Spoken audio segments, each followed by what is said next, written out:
Zone 2 training.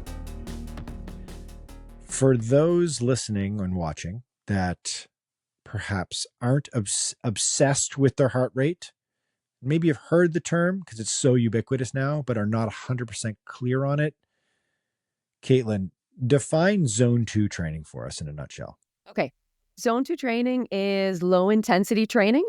So also you've probably heard of steady state running. It's basically when your heart rate is between 60 and 70% of its maximum value. So you want to stay in that zone, and it's basically an endurance building zone. So you're working on your aerobic endurance while working in Zone 2. All right, Alex, you've got the Houston Half Marathon, your big goal race for this early part of the season coming up this weekend.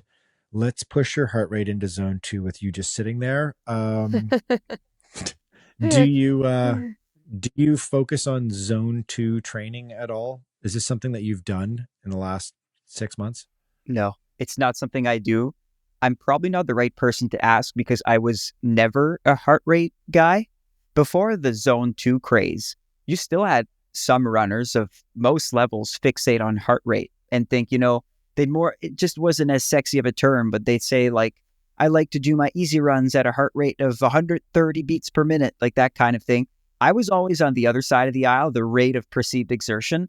And I kind of matched it with pace, if I'm being honest with you. Like I knew that my easy runs would feel easy if they were between, 4:15 per kilometer and 5 minutes per kilometer, for example. It's pretty wide range. And yeah, I'd do an easy run on most days. And then my workouts, well, my heart rate would be up to 160, 170. So it's not that I'm against it, but I was never really a heart rate guy. Although I think now, because it's so popular, there are small problems with it. Like people use it as gospel when maybe they shouldn't. Like I knew one person who tried to do all of their runs in Zone 2, and that led her to slow right down on all of her runs. And I don't think she needed to slow down necessarily, but she was trying to restrict herself basically every day and then likely lost out on some fitness gains.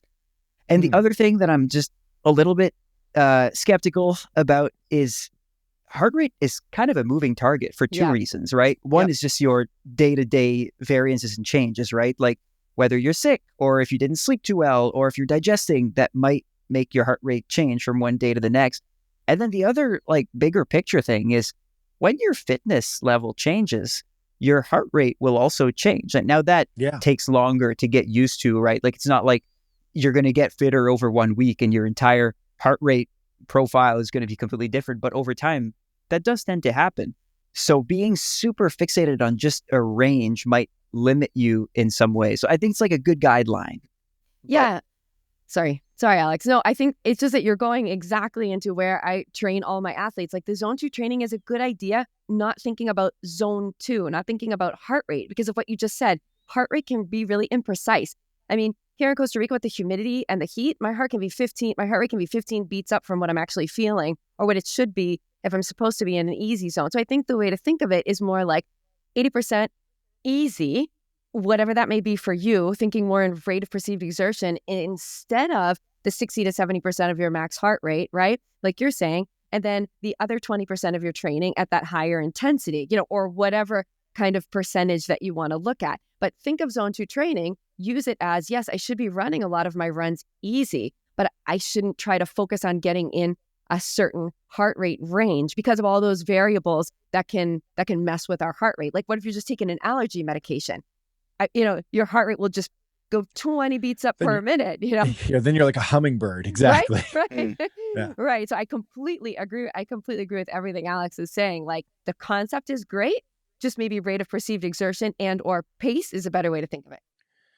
Yeah. Like long before this trend or this sort of moniker was imposed upon this concept. I mean, it as Alex has pointed out as well, it's like, and you have as well, Caitlin, where it's been called a few different things over the years. Fundamentally, it's basically like this New Zealander, Arthur Lydiard, a million years ago, basically cracked the code on how to like modern endurance training, how to train for a 10K, a half marathon, a marathon effectively.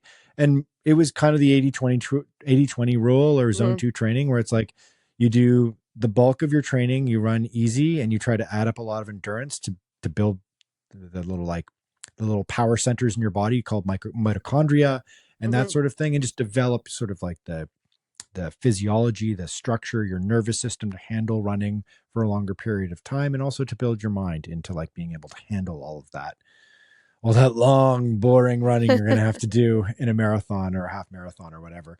But yeah, the idea is sound. The concept is correct. But I think like, and this is a theme of what we're talking about here, doing something to the extreme is not actually effective. So just running in zone 2, as your friend did, Alex, bad idea. Right. You need variety. You need to run your easy runs easy and your hard runs hard. And just to kind of mention, I think it's a nice tip for our listeners. I don't know if we've mentioned it before, but remember that if you think about the 80-20, the 80% also includes like rests, warm-ups, cool downs in your longer workouts. So don't think of it as like, oh, I need to run 80% of my days slow and 20% of my days fast. That 80% also, it's a lot of fast running. It's a lot of fast running. So think of it more as like the 80% encompasses all of the recovery in between intervals, the warm-ups, the cool downs, everything. Just so you can, I think that's kind of an important thing that maybe a lot of people miss or don't think about when they're kind of like organizing their training.